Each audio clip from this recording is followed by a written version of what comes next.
यदि ये पूछा जाए कि अभी देश में कौन मुख्यमंत्री सबसे ज्यादा लोकप्रिय और लोगों का लाडला बना हुआ है, तो यकीन मानिए एक ही नाम सामने आएगा।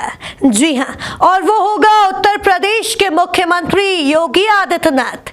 उनकी लोकप्रियता का आलम यह है कि बहुत लोग हैं जो चाहते हैं कि नरेंद्र मोदी के बाद योगी आदित्यनाथ ही देश के प्रधानमंत्री बने। यह पहली बार है जब कोई भगवाधारी और सन्यासी मुख्यमंत्री बना है और जो उत्तर प्रदेश जैसे राज्य की दशा और दिशा तय करने के लिए हर कदम बेझिझक और बेधड़क होकर उठा रहा है। उत्तर प्रदेश के कुख्यात माफिया डॉन अतीक अहमद के हत्यारे बेटे असद को 2 दिन पहले वहां की एसटीएफ यानी स्पेशल टास्क फोर्स ने एनकाउंटर में मार गिराया। उस समय असद के साथ एक शूटर भी था जिसे भी एसटीएफ ने मार गिराया। दरअसल कुछ समय पहले प्रयागराज में उमेश पाल नाम के एक वकील को दिन दहाड़े गोलियों से भून दिया गया था। देश भर में लोगों ने इस खूनी वारदात के वीडियो टीवी चैनलों पर देखे थे। उसमें हत्यारों की टोली में अतीक अहमद का तीसरे नंबर का यह बेटा असद भी गोलियां चलाने में पेश दिखा था। अलबत्ता लोगों ने एक वीडियो वो भी देखा जिसमें उत्तर प्रदेश के मुख्यमंत्री योगी आदित्यनाथ चलती विधानसभा में गरजकर बोले थे कि माफियाओं को मिट्टी में मिला दूंगा। अब अतीक के बेटे असद के एनकाउंटर में मारे जाने के बाद सबसे ताजा और दिलचस्प खबर यह है कि इस एनकाउंटर की और योगी की पाकिस्तान में भी चर्चा हो रही है। तो आप यह देखिए कि योगी की लोकप्रियता या उन जैसी चर्चित शख्सियत की मशहूरियत का एक आयाम यह भी है।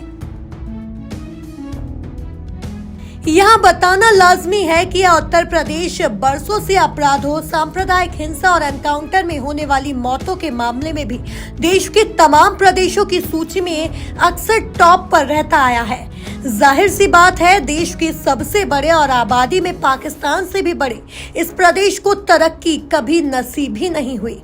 असल में किसी भी देश और प्रदेश की तरक्की तभी मुमकिन है जब वहां तरक्की का माहौल भी हो। फिर तरक्की का सीधा नाता है धन यानी श्री लक्ष्मी से।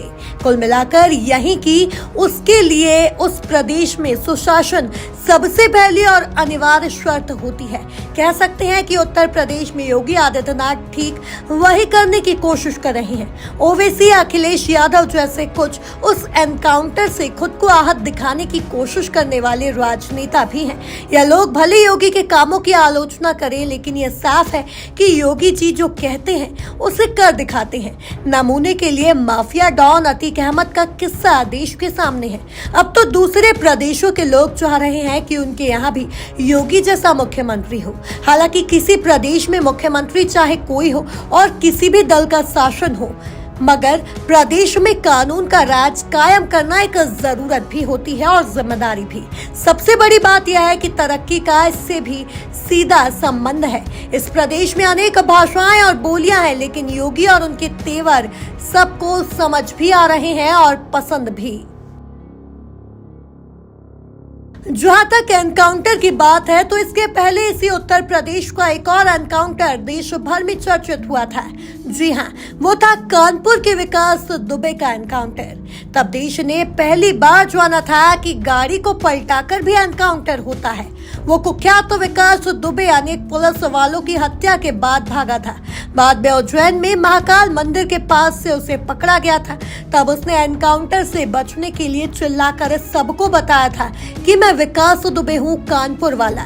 खैर, ताजा यानी असद के एनकाउंटर में यह जानना जरूरी है कि उमेश पाल हत्याकांड में केवल उमेश ही गोलियों से नहीं भुने गए थे, बल्कि उमेश के साथ 2 पुलिस जवानों को भी गोली से उड़ा दिया गया था। खास बात यह है कि मृतक उमेश पाल सिर्फ वकील नहीं बल्कि अतीक के खिलाफ मुकदमे में एक अहम गवाह भी थे। एक गवाह भी मार दिया गया था और सरकार द्वारा दी गई सुरक्षा में लगे 2 पुलिस जवान भी। कहने की बात नहीं कि यह सरकार को खुली चुनौती थी। हम मारने पर आएंगे तो सरकार भी नहीं बचा पाएगी।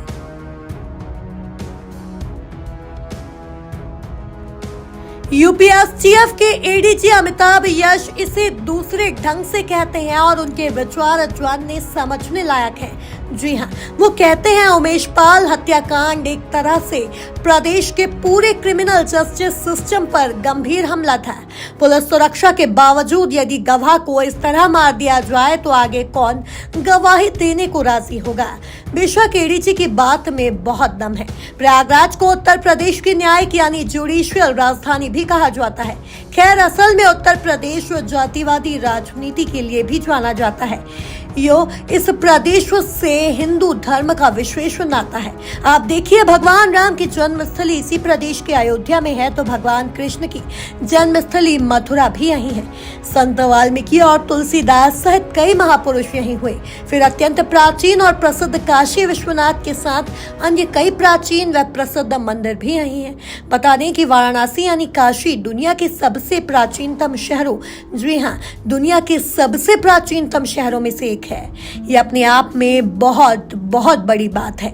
यानी इस प्रदेश से हमारी बहुत प्राचीन संस्कृति भी जुड़ी हुई है। चलिए इन सब बातों को परे कर देते हैं। इसके बावजूद ये सवाल सबसे ज्यादा लाजमी है कि देश के इस सबसे बड़े और अहम राज्य की तरक्की क्यों नहीं हो रही, वो भी तब योगी जैसे निर्भीक और बल वाला मुख्यमंत्री हो तथा साथ में तरक्की पसंद व्यापारिक बुद्धि वाला प्रधानमंत्री हो। जवाब यह है कि योगी ने तरक्की के लिए लायक और जरूरी तेवर और हिम्मत तो बराबर दिखाई है। योगी को लेकर उधर पाकिस्तान में एक दिलचस्प बात भी हो रही है। जी हाँ, वहाँ कहा जा रहा है कि जब योगी जैसा व्यक्ति हमारे पाकिस्तान से भी ज्यादा आबादी वाले प्रदेश में सब सूत सावल में ला सकता है तो पाकिस्तान में यह क्यों नहीं हो सकता।